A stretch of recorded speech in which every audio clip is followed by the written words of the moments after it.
છે તમારું? મારું નામ કાંતિલાલ પુંજાભાઈ પટેલ. હું મલગામાના રહેવાસી છું અને સુરત જિલ્લા 11 ઈચ્છા પર સીટ ઉપરથી મેં જિલ્લા પંચાયતના સભ્યની ઉમેદવારી નોંધાવી છે. મેં ભારતીય જનતા પાર્ટી તરફથી મેં ઉમેદવારી નોંધાવી છે.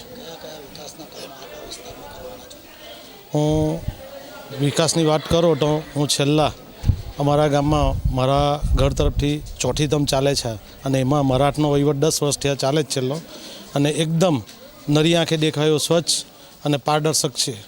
અને વિકાસની બાબતમાં વાત કરો તો અમારા ગામમાં મેં છેલ્લા 9 વર્ષમાં લગભગ 6 કરોડના કામો કર્યા છે. અને હવે પછી જ્યારે જિલ્લાની મને ટિકિટ મળી છે ભારતીય જનતા પાર્ટી તરફથી મારામાં વિશ્વાસ રાખીને જે મને ટિકિટ આપવામાં આવી છે તો મારા અંડરમાં જે આવતા 6 ગામો છે એ 6 ગામો એ દરેક ગામોને સરખો ન્યાય મળે એ રીતે એના વિકાસના કામોને પ્રાયોરિટી પ્રમાણે જે કામોની પ્રાયોરિટી પ્રથમ હશે એને પહેલું પ્રાધાન્ય આપીને લોકોના દરેક કામોને વિકાસ કરવા માટે આગળ લઈ જઈશું.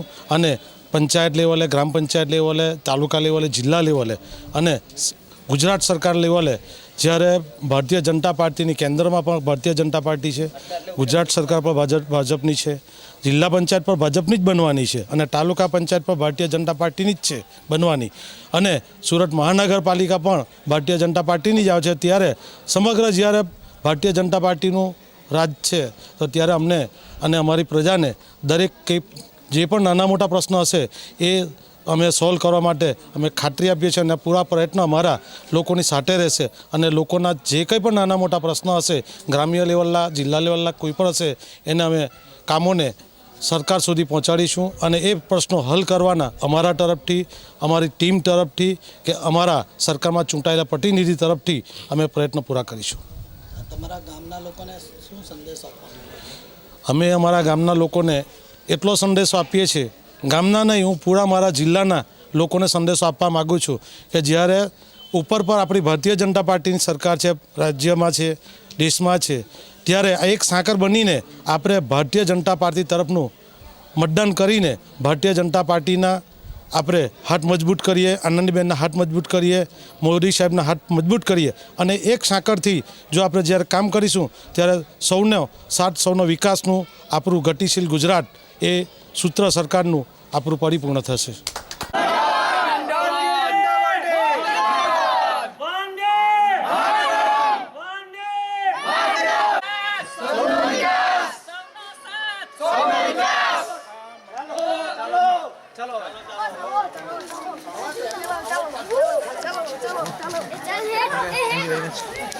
આ બાજુ પંચાયત પર નહીં જોવાનું.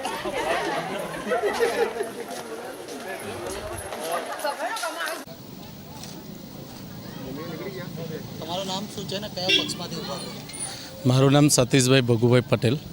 10 હજીરા જિલ્લા પંચાયત સીટમાંથી ઉમેદવારી કરી છે મેં બીજેપીમાંથી. શું તમે વિકાસના કામ કરવાના છો? મારું પહેલું વિકાસના કામમાં પહેલું લક્ષ્ય રહેશે રોજગારી મારા વિસ્તારના છોકરાઓ માટે. કયા કયા અત્યાર સુધીના વિકાસના કામ અટકેલા છે અને શું સુધારવા માંગો છો? મેઇન તો આ જ છે, રોજગારીનું જ છે વિકાસના કામમાં. જી, તમારું નામ? હું પ્રવીણ પટેલ 2044 તાલુકા પંચાયતની સીટ ઉપરથી ઉમેદવારી કરી છે ભારતીય જનતા પાર્ટીમાંથી. તમારા વિસ્તારના ગ્રામજનોને શું સંદેશો પાઠવવા માંગો છો?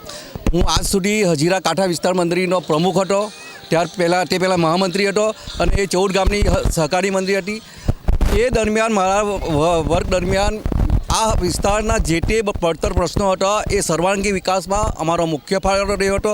એનું કારણ હું હજીરા વિસ્તારના તાલુકા પંચાયત, જિલ્લા પંચાયતના સભ્યોશ્રીઓ, સરપંચો સાથે સંકલન કરી આ વસ્તુની જે પાયાની સુવિધાઓ હતી, ઇન્ફ્રાસ્ટ્રક્ચર ડેવલપમેન્ટ, રોજગારી, આ બધા જ પ્રશ્નોના સોલ્વ કરવામાં મુખ્ય ભૂમિકા ભજવી છે.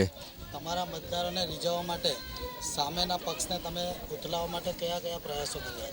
કારણ કે હાલમાં મિત્રો આખા ઇન્ટરનેશનલ લેવલ પર જ્યારે ભારતીય જનતા પક્ષ એક મહાન પક્ષ તરીકે ઉભરી રહ્યો છે ત્યારે કોંગ્રેસનું તો અત્યારે 3જા કે 4થા સ્થાન પર રહ્યું છે.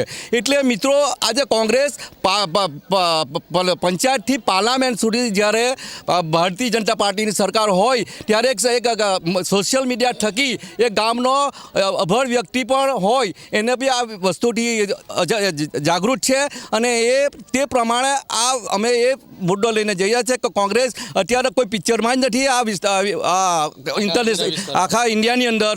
ત્યારે આ વિસ્તારની અંદર ઘણા વર્ષોથી કે આ ભારતીય જનતા પાર્ટી પાલથી લઈને હજીરા સુધીના 14 થી 15 ગામો આવે છે. એ 15 ગામોની એ લોકોનું અસ્તિત્વ જેવું છે જ નથી. એટલે અમે હજુ બી આ લોકોને કોન્ફિડન્સ આત્મવિશ્વાસ છે કે ભારતીય જનતા પાર્ટી એ વિકાસના કામો કરે છે અને કરશે, અને એ સાથે અમે આ મતદારીઓ અમને સંપૂર્ણ સહકાર આપવા મળે એવી અમને આશા છે. भारतीय जनता पार्टी जिंदाबाद. सतीश भाई तुम आगे बढ़ो, हम तुम्हारे साथ हैं. भारत माता की जय.